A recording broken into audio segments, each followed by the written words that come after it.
Hey guys, it's OK.Fishing here. I'm Christian. And I'm Jaden, and welcome to Echoes in the Timber. Have we got one for you? This is episode 4. And when we were going to start this podcast, it said online that most podcasts that have less than 3 episodes don't make it. Or 3 episodes or less. So, hey, we're hitting the big leagues now. We're we've made it. We've made it to episode 4. Anything you want to comment on that? Well, we're going to keep doing it anyway. Yeah, honestly, at the end of the day, this is about us putting information out there to help whoever is listening. We're not trying to make money. We're not trying to, become worldwide famous. We just want to help people like us, people that don't want to spend a boatload of money for gear that ends up ripping them off. Sitka. Um, but no offense, Sitka. We love your stuff. Sponsor me, please. But yeah, welcome back. This is episode 4 of Echoes in the Timber. Let's get to our backwoods bulletin.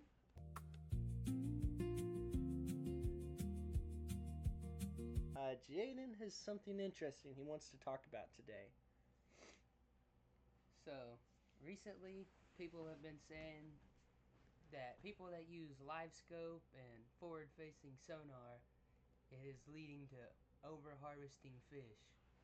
But, truthfully, at the end of the day, me and Christian have both done it. You can stare at fish all day long on that sonar, and unless you got the actual skill or the gear to do it with, you're still not going to catch a fish. Well, to be So, fair, I don't have forward facing sonar, but yeah, I get what you're saying if you're talking about sonar in general. yeah. But, Pre- uh, Pretty much, though, either way, just because you got it doesn't mean yeah, that you're guaranteed to uh, still let's overcatch let's fish. do let's have a great example. We went to Pumpback 2 or 3 weeks ago. We posted a video on it, and I had that sonar working. We found giant schools of shad, massive schools of shad. Not only were we seeing them, but they were all over the sonar, and they were being absolutely destroyed. And we cast everything in our tackle box and still could not catch them. Even with all this help we had, we still couldn't get the job done. And they were feeding frenzy. Like it was. Don't get me wrong, it is a very valuable asset. But, strong emphasis, if you're not throwing the lure they want, the size they want, they're not going to eat it. If they're eating on shad and you're throwing something that looks like a minnow or something that looks like a frog, a lot of times they're focused on the shad. You need to throw what they're eating. They're eating shad, throw something that imitates it. They're eating minnows, throw jigs with soft plastics, small minnows. That's what you normally do. You throw what they're eating. Now I don't know what this urchin is. That is a that's a mystery. That's I can't imagine what it looks similar to. Probably just looks like candy. I've heard a bunch of different things. I've heard people say like a ball of bait fish feeding and stuff like that, but looks like a Mm. sea urchin to me. Yeah, it looks like a sea urchin. I think it's called a dice bait, but it's a sea urchin bait.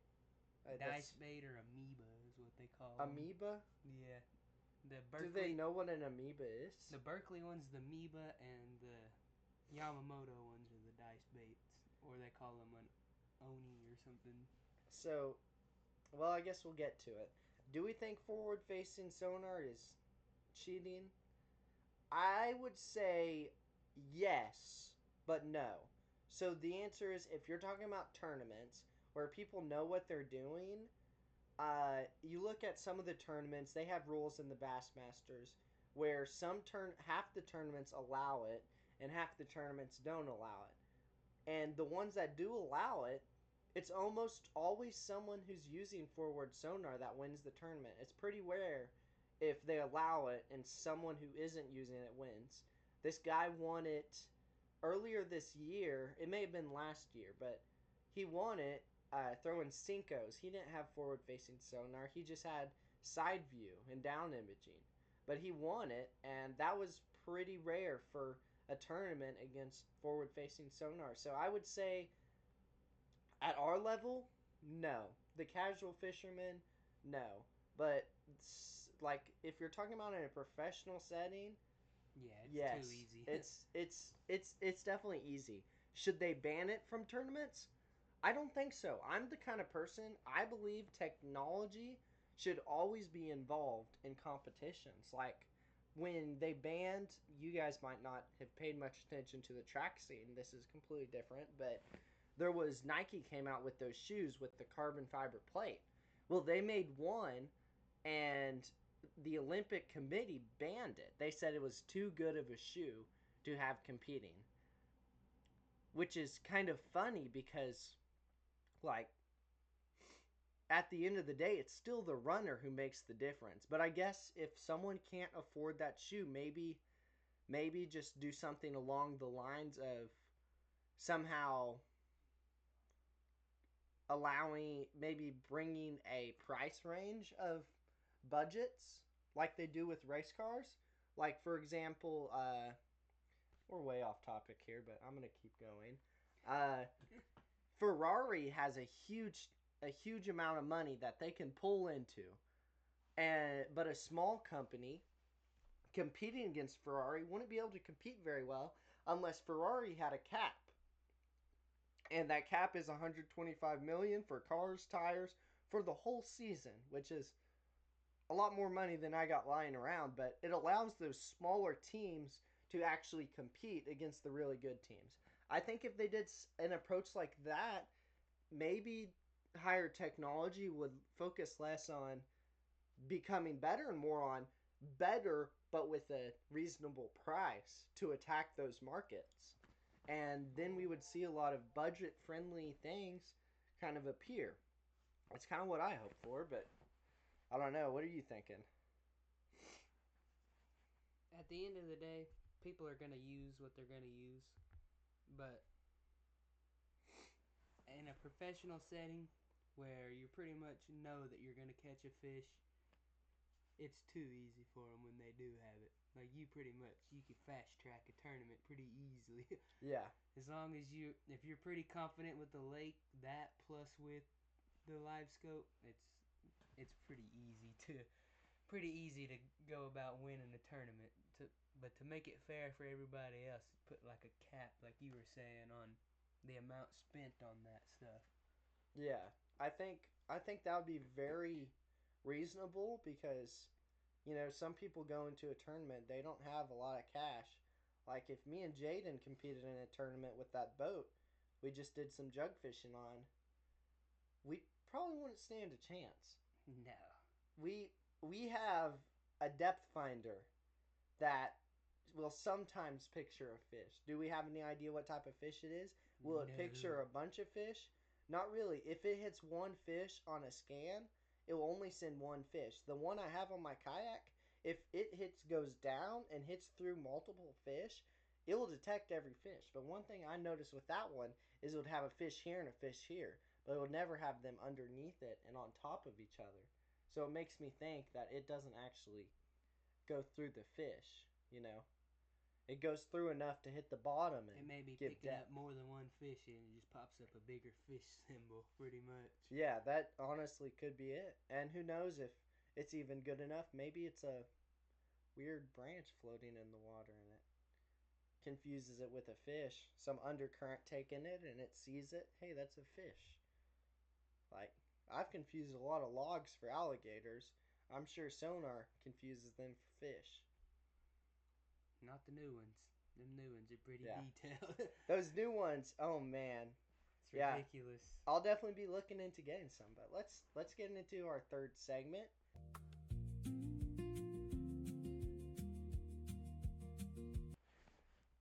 What did we do? We went jug fishing. This was for Father's Day And my dad's birthday. and his dad's birthday. Happy birthday if you're watching this.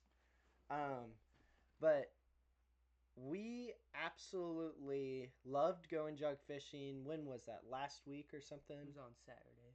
No, before. Because we went not long before that. We put 5 jugs out. We That did was some. also Saturday. It was like 2 weeks ago on Saturday evening, and then the Yeah. following Saturday. Yeah, so 2 weeks before that, we went out and um, we got to put some jugs out, got to catch some catfish, and we realized that, hey, this is a fun way to fish. So we decided this is what we were going to do for Father's Day. We were going to go fly fishing. I think we even talked about that in our last video. But the rain was so bad that the water was flowing ridiculously fast and we just couldn't go fly fishing Still at our is spot. today. Yeah, it sucks. Who knows when we're going to get to go next. But we decided we'd put in a boat so we'd at least get to do something because we already planned to do something.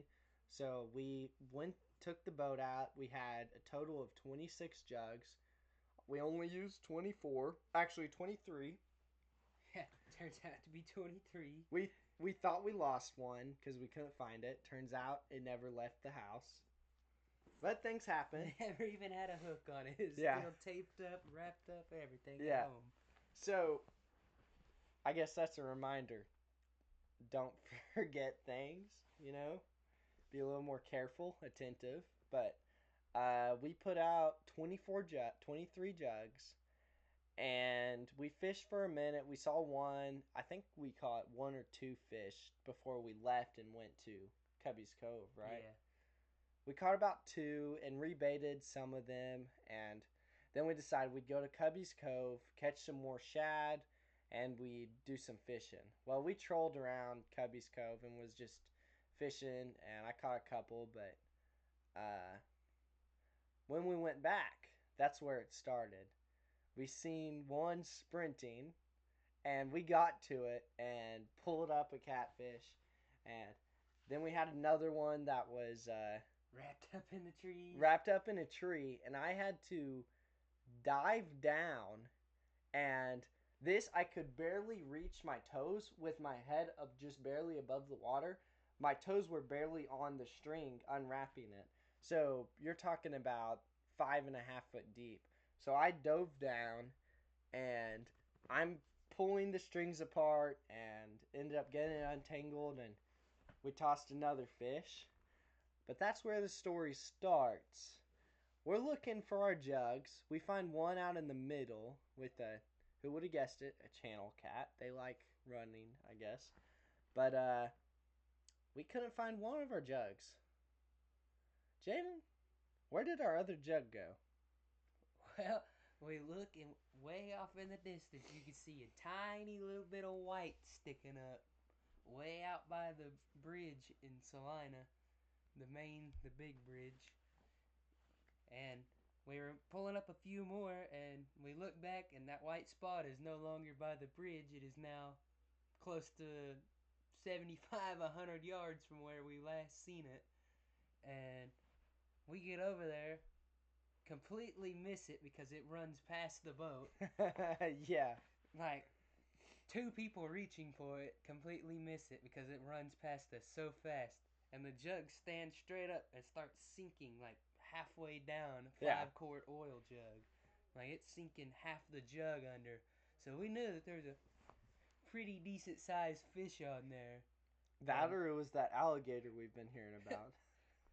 But finally, we got it chased down, and Christian grabbed a hold of it and immediately knew there was a decent sized fish compared to what we'd been pulling out that day.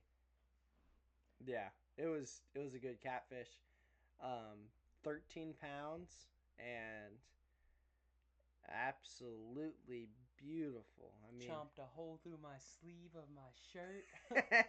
yeah, the they're not. You don't mess around with them. They will. That sandpaper will literally just He clamped down grind on it the down. sleeve and just wouldn't let it go. I was like, let go of my arm. Yeah, but we got we got our revenge. I'm sure he's regretting his decisions by now. His fillets turned into 10 pieces of meat. Yeah, And they it were was sectioned up to be bagged up. it was a good fish, and yeah, that was what our catch of the week was. And as we do these segments, you know, if you guys want to comment down what your favorite segment is. What do you watch specifically for one of our segments, or are you here for the whole story? Because we are trying to improve everything we can. If you have recommendations, let us hear it. If you want to say we suck, let us hear it. Just leave us some tissues. We might cry a little bit, but we need to hear it. We need to know, because at the end of the day, we want the best for our audience, the best for you. And we can't do that without knowing where we're going wrong. They might say we suck, but we're fishing and hunting, and they're not. Yeah, if you're behind the screen saying we suck, well, we're probably out casting a line while you're saying Yeah, that. we're either fishing or hunting.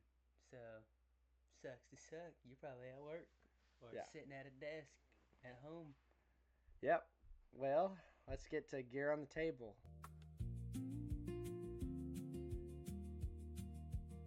So, it's coming to hunting season.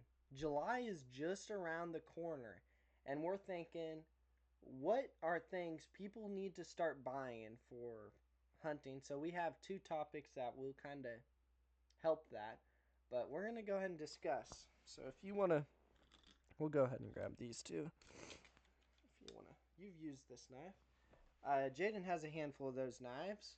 So I have here, it's a knife I bought from Yellowstone, spring action. It's got a wolf on it. It's stainless steel. It doesn't hold the best edge, but it's a good big size knife. You can see it's as long as my finger. Well, just barely longer, so it's a good size knife. It does great for skinning. This is like really you can use a smaller knife, but I much prefer a knife with some size to it. And this is what I use. But I'm going to talk about some new knives that I recently got, and I'll let Jaden talk about this one first. So this one here is a folding buck. The actual model is the Buck Light.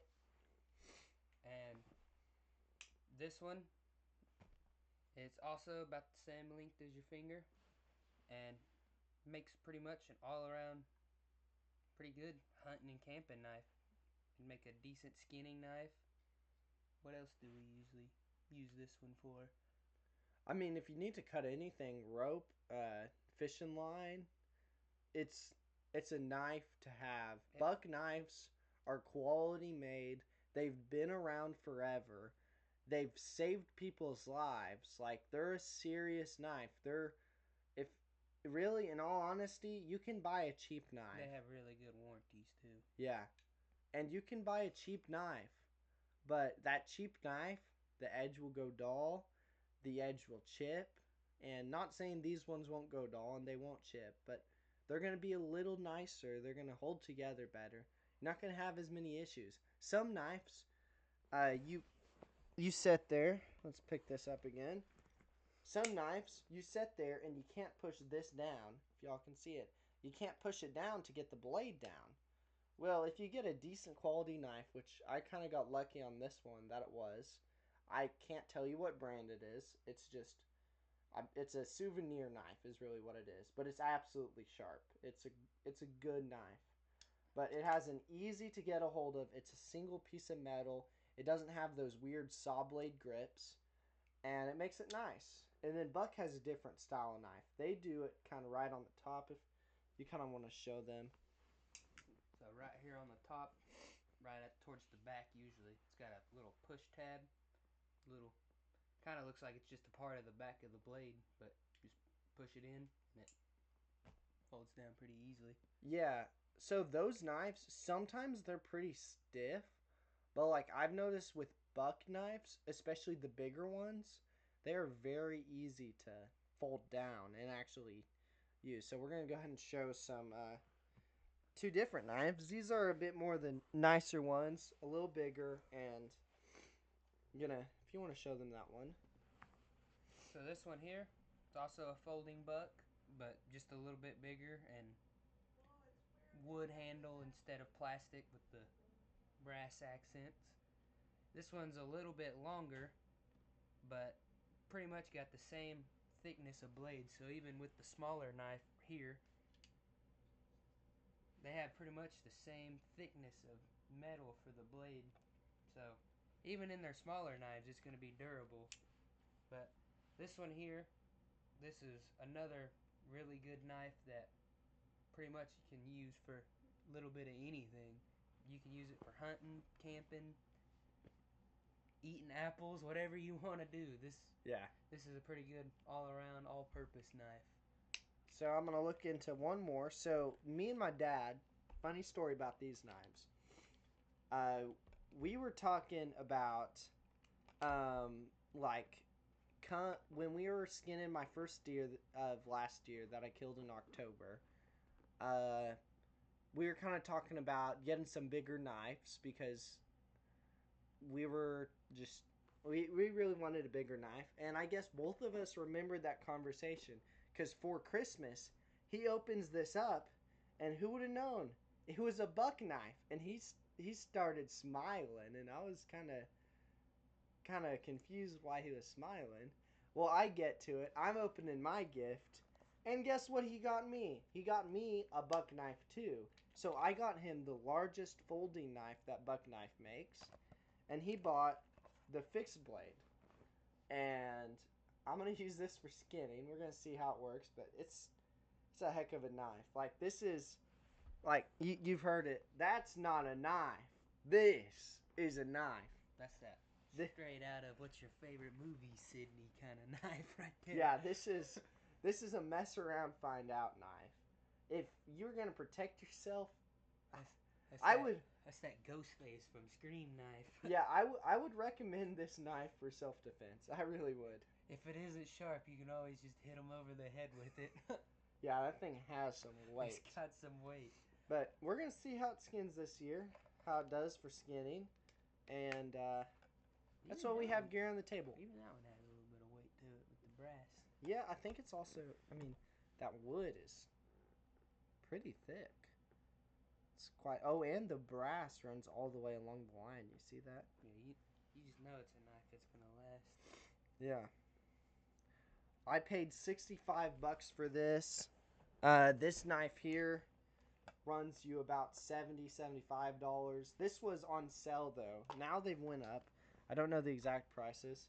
That was a souvenir. This is a souvenir that I paid $50 for.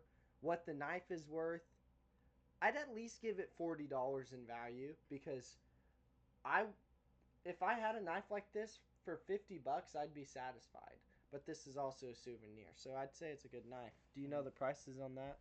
No, but I would say out of all of them, this is probably our cheapest option. Yeah, my guess is probably in the $40. Probably 30 to 40 range with it being a plastic handle and stuff. Yeah, this is probably what you want to do. It'll be a great knife. I'm sure they even make a 110 size of this knife with plastic. And they make a lot of different styles if you're more of like a futuristic guy or if you like something more classic like that brass one. That screams old-timey, you know. It's like walking around with a Cattleman single action revolver. You may not be able to get as many shots as Mr. Sheriff's 9mm, but you will be scaring some folks. You'll mean business, and that's kind of what the name of the game is sometimes. It's showing what you mean. You don't need top of the line, and this is top of the line. They can make classic stuff that looks good and is good. But well, guys, you know what time it is. It's time for our main topic.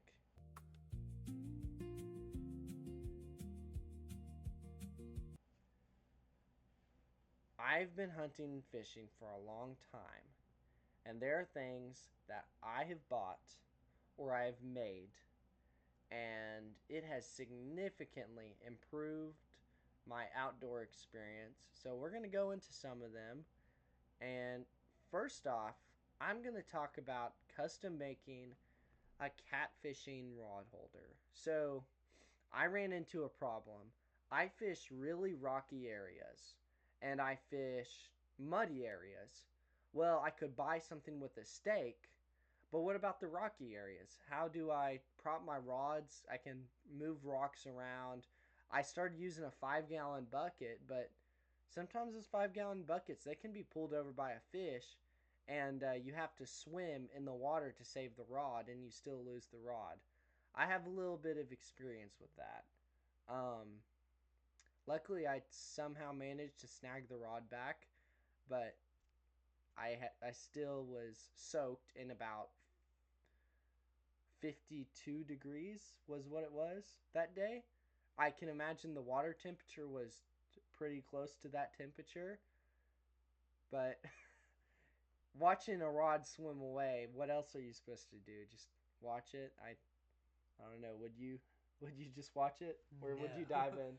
No, I'm never watching my rod swim away. Yeah, and I got out of the water and I was like, my phone, my keys, and I pulled them out of my pockets, and both of them were perfectly fine. I was worried about the keys really. I know the iPhone is rated for water, and from my testing, I would say it's done very well. I've had it in my pocket and it's got wet multiple times, like completely soaked. Have I actually dunked it for an extended time? No, but they that's are besides the point. they are not tape proof. Yeah, they're not tape proof. we're, uh, we're sorry, Wes, but Not really. not really. But just be more careful. Um, so I was like, what am I gonna do? And I thought I see people they use a real long stake, but that can't solve my needs. So I had PVC pipe laying around. I had 2x4s and 4x4s laying around. So I decided I was going to make something with scrap wood. And that was the mistake right there, using scrap 2x4s because it's worn, it's old, it has a bunch of water damage. So it lasts me about 2 years. Now I have to replace it. I'm going to have to replace the wood. Besides that, the big pieces are good, but the actual 2x4s, I need to replace both of them. That was something I was just thinking about, cheap, cost effective, but I made it. Hopefully, I've inserted a picture by now, but it has done me really well. I made sure that I maxed out the drag on 2 rods and I pulled both of them at once to see if I could get that thing to tip over and pull the rod out. It's, I would say, impossible to pull the rod out. You're going to break the line, and unless you have a reel with exceptionally strong drag and exceptionally strong line, it's going to hold up. It holds 4 rods, and they're each spaced about 12 inches apart, maybe 18, maybe 16. I can get the exact measurements, but what I did is I took it, I cut it kind of at a 45-degree angle, and then I chiseled it away and hammered it, and that's how I got the chunks out of it, and then I drilled a hole through the PVC pipe. That way I could fit a screw through and a bit, and I screwed right through it to secure it into place. And it's done really well. I've absolutely loved it. I've caught my personal best catfish I caught with the rod holders, and I would definitely recommend it. If you guys are curious, I can make another one. I'll have to buy some PVC pipe, but maybe Jaden wants one. I could make him one, and I can make a video on it if y'all are curious, because it's a pretty simple project, and all you need is a some sort of saw. It really, anything can work as long as you work slow and careful. Anything can work, and it needs some good heavy wood. It keeps it weighed down so a fish can't pull it over. And but My dad even had some. He went to, I think he went to a junkyard, but bought some like scrap, like just regular, just metal, just like straight pieces of metal tubing almost, but it's solid. Basically like thicker version of wire, but it's almost like rebar but smooth. But Hmm. he went through and he made a like a T shape out of it, and at the ends of it he made little V shapes out of the same metal, just tack welded them together, and then tacked it onto there and made it like a little foot thing that comes off that stakes down into the ground, and there is no chance fish are pulling off that rod holder either. And Yeah. you can add to it. So what about in areas where there's rocks where you can't stick it So down? that that is the whole reason he had it made, is because all the other rod holders he bought, like the ones you can buy at Walmart and Yeah, the stuff like cheap that. crap. I've used them. I He know. bought some from Academy and things like that that just in the areas we fish would end up either bending or breaking. That never worked out. So he had that one made, and he just takes a rubber mallet down there with him, and with little to no effort can put it in with a rubber mallet. Yeah. So what about like if you go to low water and you're on those rocks, is he able to use them? That's kind of one of the biggest reasons I made mine So the he way it is. has, but it's not that he's hammering it into the ground. He'll find him a spot where he'll just wedge it in between the rocks, Okay. and it still works.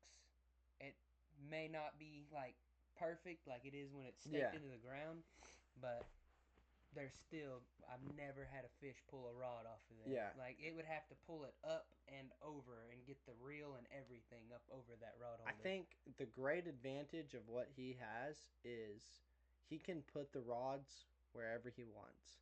I'm limited. I have a 4 rod holder and then I have a 2, so I can put 4. In Oklahoma, you can use 6 rods at once. That's a lot of lines to manage. I've done it before. I literally couldn't even keep 4 lines in the water at once. I was catching a fish and I had to reel another one. It's just I pretty tried my crazy. I tried my 6 pole limit one time, and it's not worth it. you It's fun. By all means, it's fun. But you need someone else out there to help you manage. Maybe they're fishing when a I couple wasn't less when I rods. wasn't fighting fish to keep like 2 rods going at the same time, the next thing I was fighting is a fish swimming in and swimming into all the other lines. Yeah. Now you have a fish on one That pole was tangled into 3 other that was lines. that was one thing I got pretty good at was directing where the fish swims.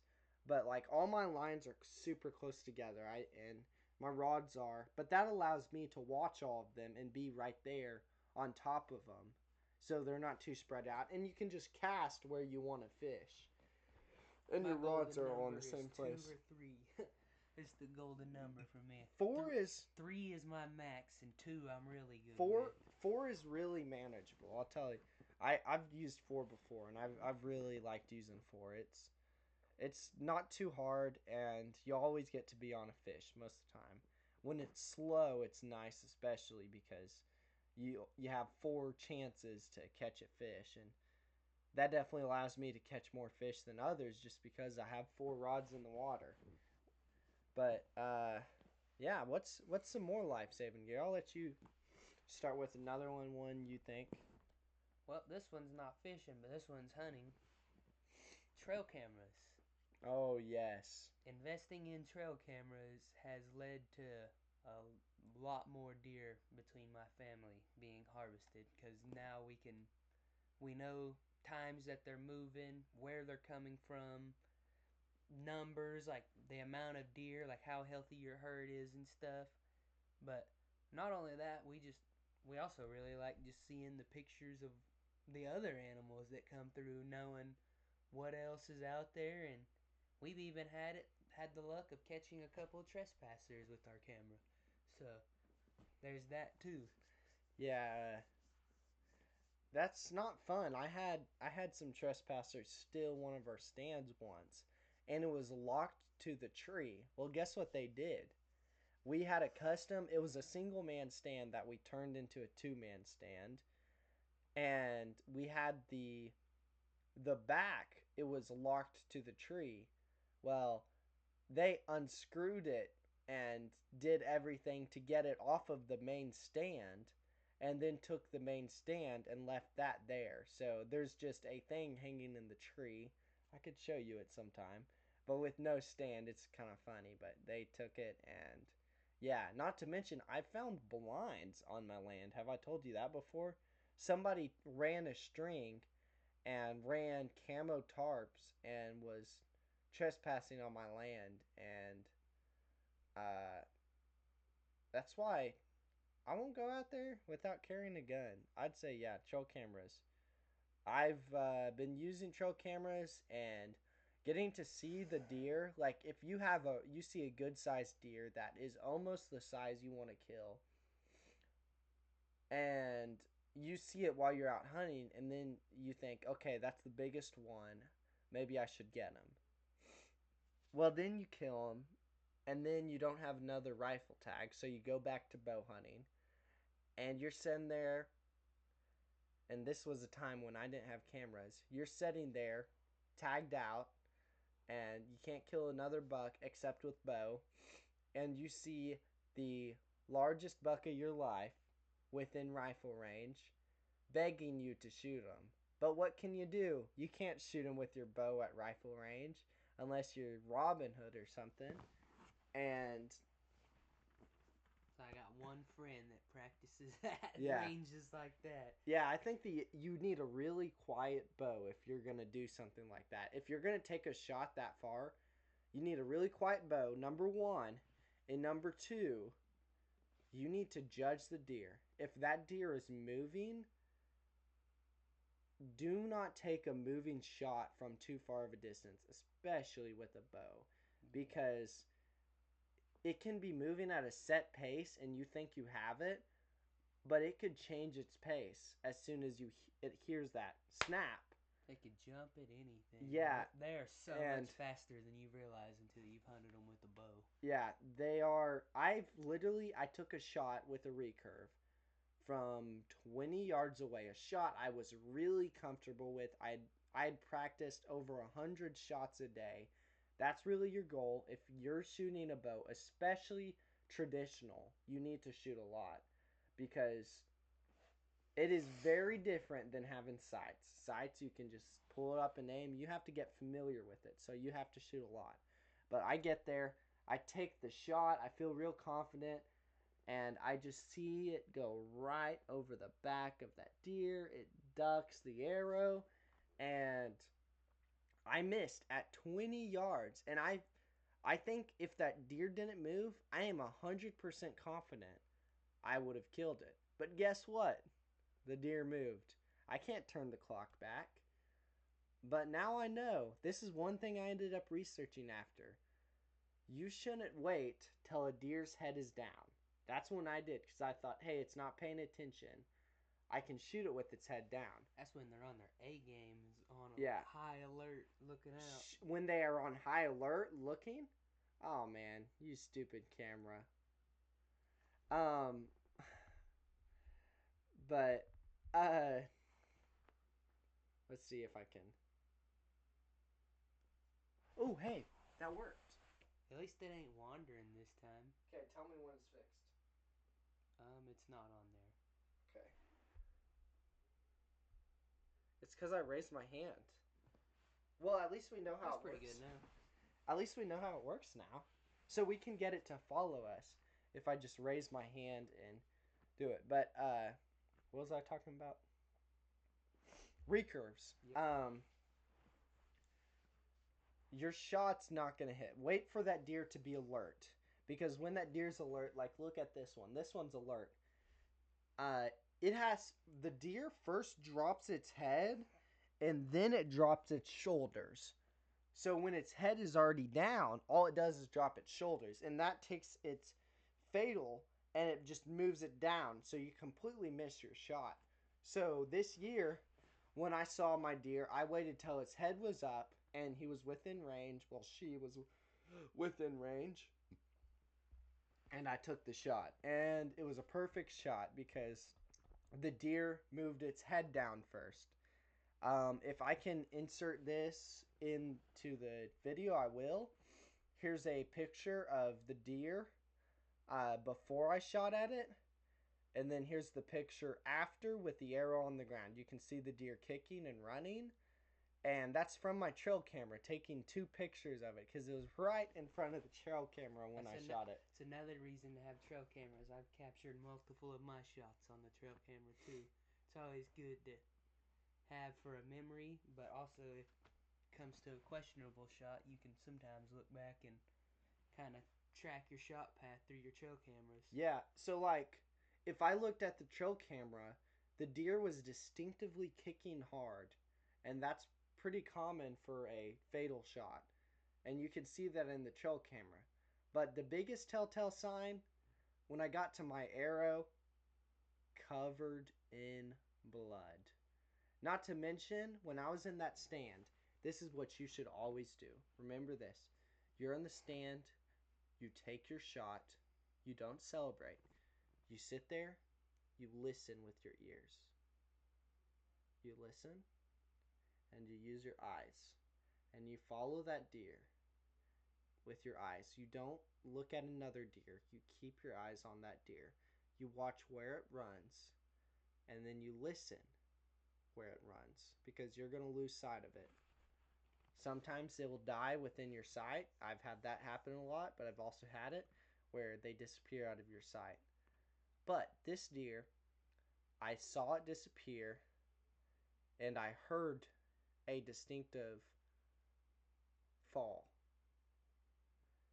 And then I heard a little more rustling and I heard a fall again. And then it stopped. I never heard anything again. And I was almost 100% confident that deer just died right there because the way it sounded, I've heard that sound before and I'm familiar with it. The deer crashing when it dies. I'm sure you've heard the sound before, right? Yep. Uh, you don't have visual cues. You're trying to use your ears to figure out as much knowledge as you can. Not to mention figuring out the direction. It'll make the tracking job easier. If you shoot uh, if you shoot high and the arrow exits high, you might not have a very good blood trail, even with a bow and arrow. You We've know? even had where my dad shot one and the broadhead was a little bigger broadhead than he normally used, and it had pushed part of the intestine out the other side, and it completely clogged off the blood hole. So we were looking for like little pin drops on what actually turned out to be a perfect shot, just on the exit had plugged itself up. Yeah. I've tracked deer with absolutely no blood trail before. That happened during rifle hunting. In fact, uh, that 308 eludes me. I took 2 good shots, yet I am had fun tracking. I don't know why, because it is a great gun. It is such a more powerful gun than the last one I used. But I've had more issues. I think I'll figure it out. I think I just need to be more confident in the gun at the end of the day. And both those shots that I'm talking about were both moving. I did not even think about it. The only 2 deer I've shot at with that 308, one was doing a light jog and one was doing a medium walk. So they were on the move. And I got him to stop, but he stopped for a second and he kept walking and then I pulled the trigger. So I kind of, why am I upset about my shots? I harvested the deer, I guess. I should be happy. But the tracking jobs were not easy, especially on that buck. There was absolutely no blood trail. That doe, there was a blood trail, but uh, the rain washed it, and I couldn't find nothing. And I called somebody for that other buck, but this was in the morning, so I was confident. It might have been the evening. It was early in the evening. I was confident I could track the deer by myself. And I'm tracking it, and it took me a while to finally. I actually came within about 40 yards of it, and then I doubled back to go back to where I started to kind of regain my footing. And I was confident that when I did that, that's where it went. And I should have trusted my gut. I was so confident, yet I ended up turning around because I wasn't finding anything. But I should have trusted my gut, and I would have found that deer so much quicker. And I made the mistake of dragging that deer as far as I did. I should not have done that. That was a ridiculously heavy deer. I should have just got it into a spot I could get the truck to. I saw my uncle was hunting nearby, and I didn't want to disturb his hunting completely, but I guess I probably had because I just drug a deer through his right by his hunting blind. So I probably could have drove my truck, but I thought that was disrespectful. But that's besides the point. That's two things. Let's get into something else that's definitely improved our lives. I personally am like I don't like spending a lot of money. And I was thinking about this. A pair of fishing pliers. Walmart sells them for $3, and they are needle nose, like they're medical pliers, but they are thin so they can stick deep into a fish's mouth. They lock so you can lock it and it'll hold on to a hook good. Forceps. Yeah, forceps. Basically, upgraded forceps. Yeah, and if you're lucky, you can actually get them for free from a hospital if you know someone who works at a hospital, because they legally have to throw them away after using them. Now, given it might have someone else's blood on it, but at the May end of get the lucky day, and it might be your own blood. yeah. Or But unlucky, I should you say, can because you're get at the hospital. you can get them for free. The issue with those ones is they do bend a bit easier. I've went through a couple sets of them before I bought the set I have now, and the Walmart brand Ozark Trail has been stepping. I wouldn't have recommended it on the first one I bought. It was good, but it messed up a little too quickly, and now I've lost it. I don't know where it went. Um, but now the Ozark Trail, the one they make, is significantly thicker, and it seems to be a lot stronger. I would definitely recommend it, especially their braided scissors. That's pretty nice. Those braided scissors are super nice to cut through braid and any kind of line. But I would definitely look into getting if I was you guys, like, you have a pair of pliers, I'm sure you do, but I've had fish completely swallow hooks, and like a little bluegill swallowing a hook, you ain't fitting a pair of pliers down into its mouth. You need something super thin to stick down there and hopefully save the fish. But you know, you never know. You can't always save it. Oh, I guess while we're on that, here's a big tip. Never pull the hook out against the barb, always push. So if you take it and you're trying to pull it with the hook and do that, instead grip it and just push straight down, and that hook will come right out. Usually that's the method I use. But I would say get a pair of pliers. Do you think you have anything else you want to add on top of that? No, that's pretty well some of the more simple things that we've Yeah. came across. Oh, and have life-saving gear. If you are um in spots where you have pretty open lanes, have some kind of spyglass, have something binoculars, monocular. That's definitely been life saving for me. I've used it to spot out deer, decide is this deer, like, I last year I had a buck that I wanted to shoot, but I couldn't tell if it was the buck I had on cameras, and I pulled the hammer back, seeing if I could see it and get a shot, and then I realized it's not the one I wanted to shoot. I left the hammer back, and that's another story for another time. But yeah, if you had a pair of binoculars, you could just look at it through there and decide. Let's get into our campfire question.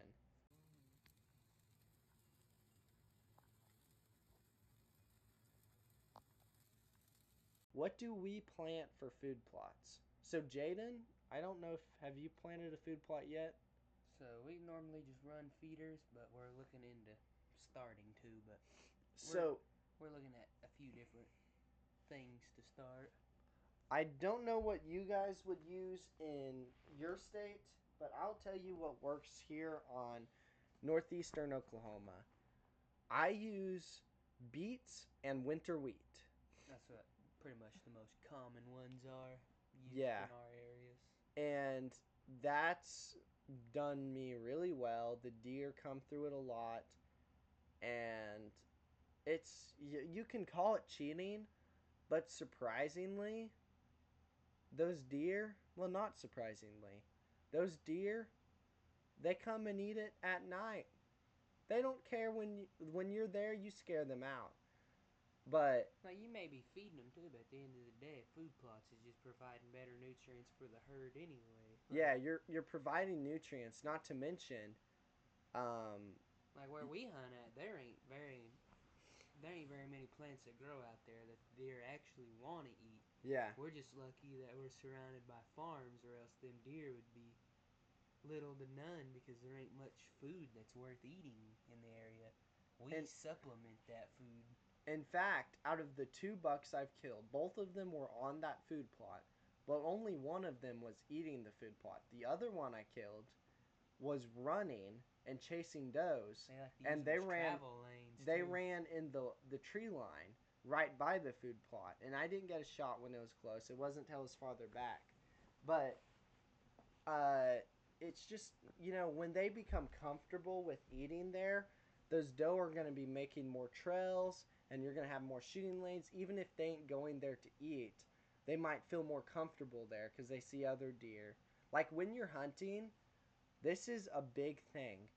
You shouldn't shoot everything. You should pick your targets. But sit there and watch. Jaden knows what it's like to watch a fat deer eat all his corn. And I know what it's like to watch deer eat my corn. Because when you're watching them, you're making other deer that maybe are out of sight comfortable and they'll come in.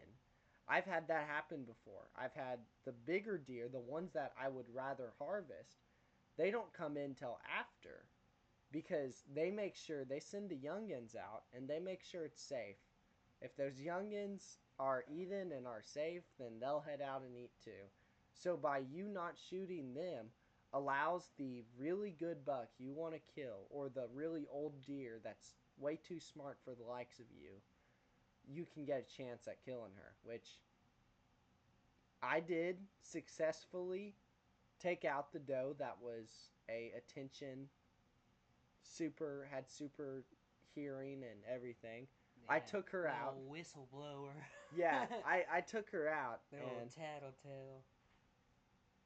but I We still got to take care of ours. We've had one the past 3 seasons that bust my dad every chance she gets, and he's never even laid eyes on her. He just hears her in the distance coming down the trail, start blowing, yeah, already knowing that he's there.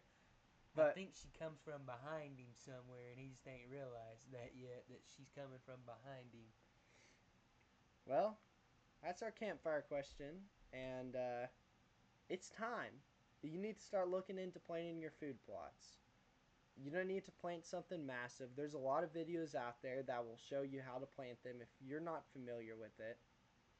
And the best way to plant your food plot, watch the forecast. You buy your seeds early and you get it plowed and you see it's about to rain, it's going to rain Yeah. in the next 2 days, go plant it because that's what will help it grow.